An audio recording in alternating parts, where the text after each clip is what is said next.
In 1976, two young visionaries built a computer inside a garage. Their mission? To make technology personal.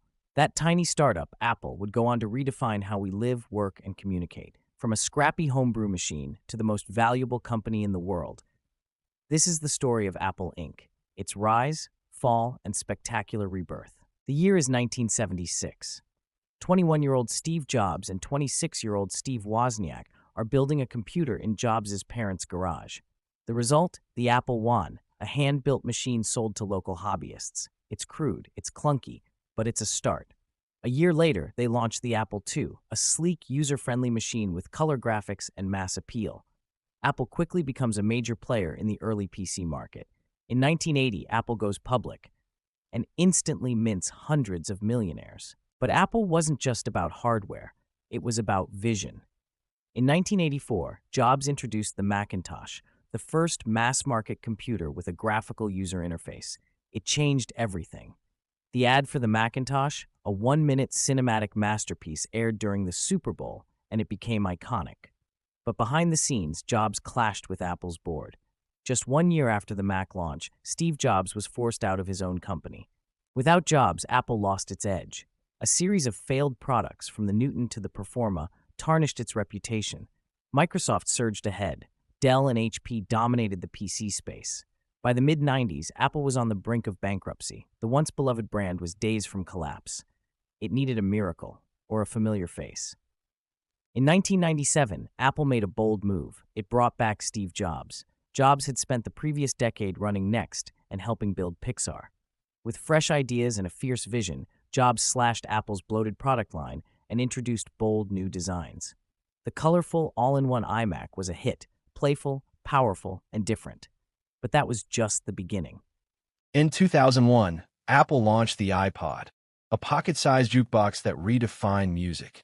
Then came the iTunes Store. Then, in 2007, the moment that changed tech forever. Today, Apple is going to reinvent the phone. The iPhone was a revolution, combining phone, music player, and internet device into one. Million lined up. The smartphone era had begun. Apple followed with the App Store, the iPad, and the Apple Watch. Its design philosophy, ecosystem, and marketing became untouchable. In 1997, Apple acquired Next, a software company founded by Jobs after his exile. The acquisition brought something more valuable than software. It brought Jobs back. He took control as interim CEO. Won his first calls?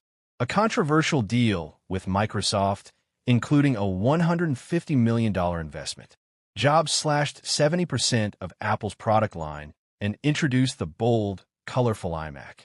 Apple was back and thinking differently.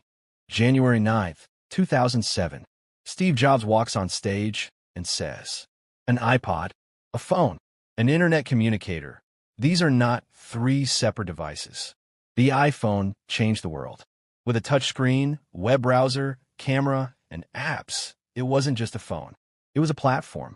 The App Store launched a year later, giving rise to a $100 billion app economy.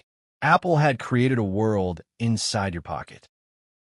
Steve Jobs passed away in 2011, but left behind a culture of precision, focus, and bold design. Under Tim Cook, Apple launched the Apple Watch, AirPods, and the powerful M-series chips.